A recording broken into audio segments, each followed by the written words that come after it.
can never find truth. All you can do is find false, drop it and get rid of it. And eventually, when you can't get rid of any more false, what you're left with is the truth. How much false can you find?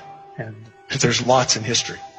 I was looking around the internet and came across the images of the 1893 Chicago World Exposition. And it blew my mind because it looked like ancient Rome in the middle of downtown Chicago. And as I looked at it further, well, here's another one in Philadelphia, here's another one in St. Louis, in Buffalo, in San Francisco, and then as soon as they were done, they tore them all down and threw them in the garbage. That just told me there's something wrong with all of these. The story of the expositions is a gigantic lie. And I think it's so huge of a lie because I think they're right at a bridge point when so many things about the 1800s that seem strange and weird, right as this sort of period ends of unbelievable strangeness, and all of a sudden these fairs spring up all over the world with impossible buildings we're talking about, which are colossal structures. Chicago built 700 acres of fair in supposedly less than 2 years.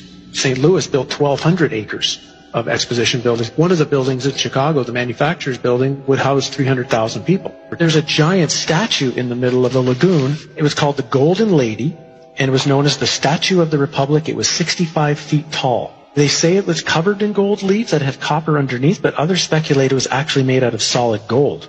So you're talking 65-foot high, potentially solid gold statue. We're talking giant structures and looking like ancient Rome with towers and domes and columns and the most fine, ornate pieces to them in these record, unbelievable times. Then as soon as they're done, chuck them in the garbage. Like Jackson Park is a swamp. So supposedly they had to drive down tens of thousands of wooden stakes in order to support the weight of everything. They dug out massive lagoons, lakes. They had a canal system that ran through the entire exposition. They also had an above-ground electric train. An electric train, well, where's the electricity coming from? That's running around the park. They had a moving walkway down by the shore. Not enough people are asking, where does this technology come from? Just to frame it, if I'm not mistaken, the Chicago Fair was the first time people had seen electric light. Tesla's the one who got the electricity contract for the Chicago Exposition, and it was certainly more than all of the lights anyway that were in New York City at the time were at the Chicago Exposition. Now, it must have been mind-blowing for most of those people who had only seen gaslight or candlelight at night to see that city lit up in such a way. Again, count the ways. It's 1901. We are told, whether it's true or not, the idea of being able to electrically do anything hasn't been around that long. And this fair is bizarre. This is supposed to be Tesla's fair, where he managed to somehow move electricity from Niagara Falls to Buffalo for the fair. No one's really explained how he actually did that. And at the middle of the fair is a 395-foot-high electrical tower, on top of which, of course, is a female golden statue called the Goddess of Light. And this thing was lit up by, some suggest, 500,000 electric light bulbs. Again, when you look at the photos of this thing, it's just, where do they really get the power from? I mean, think of what it would take today if you had a place with no electricity and no way to pipe it in. The generators that would have to be built. For example, there's a building that went up for the Barcelona Exposition in 1888. It was claimed to be the fastest built building in the world, 5,000 square meters, capacity for 2,000 guests, 600 rooms, 30 apartments, and it was supposed to be built in 53 days. This is supposed to be a time of horse and buggy.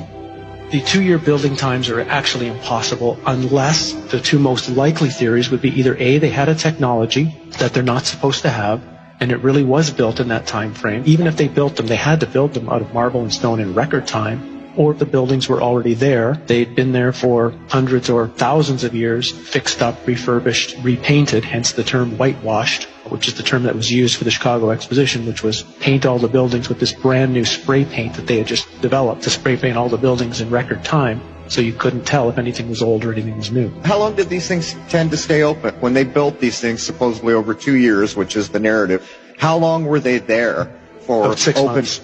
6 months for the public to come. And then what was amazing, for example, in St. Louis, 2 days after the fair ended, they brought in a demolition team from Chicago with explosives and blew the thing up. They actually used dynamite to blow it up, and they say threw it in landfills. Things like the World Fairs shows there was a time in our past, and even not that far in our past, where humans seemed to be at a completely higher level. Human living and human knowledge were constructed into the buildings using cymatics, using sacred geometry. These fairs, they're so important to study because the history that we know right now as history was invented at the time these fairs were going on. One of their underlying nefarious purposes was to teach a historical narrative to the population that they were supposed to believe and agree with.